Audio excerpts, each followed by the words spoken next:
Hey guys, Tonic here. Earlier this week, Bethesda released a new Atomic Shop bundle called the Slocum's Joe Fat Stack Bundle. This bundle came with some floor decor, a vendor, a coffee machine, and a weapon skin, but it also came with this awesome Slocum's Joe prefab. It's a pretty big building, and I think it looks really nice, so today I want to make a camp with this prefab, and I think I want to make it a raider outpost. So this will be the location that we're going to use. Now, I wanted an area that's somewhat flat and close to a city. It's right here on the map, and I almost feel like this prefab would look out of place if I were to put it in the forest region or on some back road. So we're going to try and build right next to a toga, so that way we have the city in the background. Getting started here, I'm going to be placing this right off the road and raising it up out of the ground just a little bit. And with the building placed, we can start building up the exterior. And again, I'm feeling like a raider camp, so I'm going to be using these junk walls. And this junk wall set is easily one of my favorite Atomic Shop purchases. These things look really great with almost anything, and I think the set was pretty cheap when it came out, so if you don't have them, I would highly recommend keeping an eye out for them in the shop.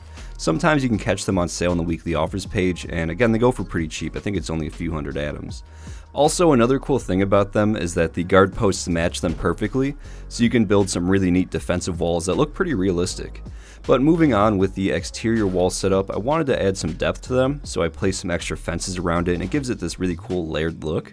And then on this side, I ended up adding one of those big gas signs, and I felt like I was pretty good with the outside. Also, I am skipping over some things and jumping around a bit because I build really slow. And if I were to just record this from start to finish, it would be like a 3-hour long video. So to keep it short, I'm just going to jump around a bit and cover most of the important stuff. But now it's time to start the interior, and I will get back out there later and decorate the exterior more, and put up some more defenses and all of that, but for now I just wanted to get the basic layout figured out and then worry about decorating later. So on the inside, I tried messing around with a few different layouts, and I decided to go with a curved bar type thing, and I would just throw the vendor in there and it would just be a whole diner coffee shop area. And it sort of changed the theme of the whole camp when I started building this. Originally I wanted it to be a super rundown raider hideout type thing, but then I started feeling like it should be some raider style marketplace where they sell and trade things to other raiders. So I wanted to fill this area up with a ton of random junk items to make it feel like a little shop. So we got some plushies up on the shelves, some random floor decor, and even some weapon racks. And then to power the vendor, I wound up adding a generator behind the counter, and because of the curved countertops, I couldn't really get the wires to work well, but then I remembered that we have free cam mode now, so I just forced the wires under the building with a conduit, and then connected the wires underneath to another one, and just ran it straight up to the vendor.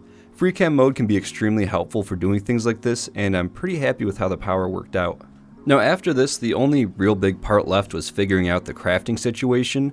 Now I could just place them outside, but I kind of like the idea of having everything together upstairs, and this prefab is pretty big so it can easily hold it all, so I just placed them all down along the walls, and it doesn't really look the best, but with some floor decor we can cover up a lot of that empty space and make it look a little bit better.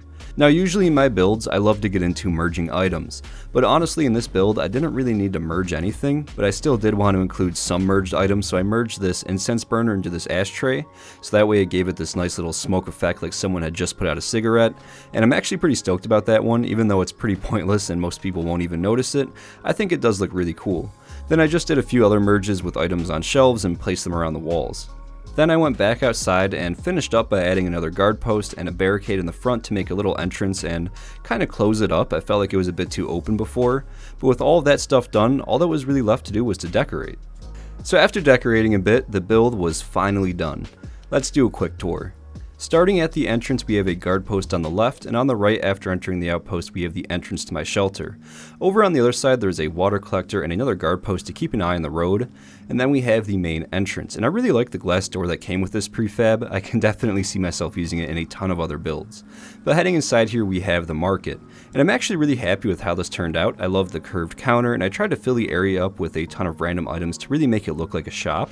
We have the Slocum's Joe coffee machine, tons of plushies, some weapons and stuff. But moving along in the corner we have some more floor decor and a busted up newspaper box. I still wanted to use some broken and rundown items to keep that unclean raider feel. And then under these stairs we have a Nuka-Cola friendship display and a little hangout area. And that's about it for the first floor. So moving up these stairs, this is going to be the crafting area / bedroom.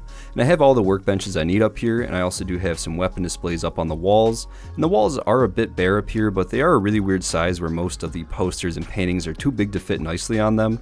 So you really have to try and stick with some smaller wall decor. But I did put down this couch, and I think it fits nicely with the whole theme. And lastly, for the bed, I just went with the sleeping bag. I could have definitely put a bed there instead of a couch, but it looked kind of weird, so I just went with the sleeping bag.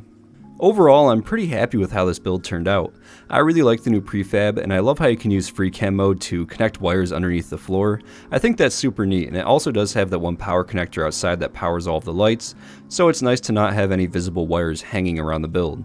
And I think I'll be using this camp for a while. But that is pretty much going to be it for this one, so I would like to say thank you so much for stopping by and watching. I really do appreciate it.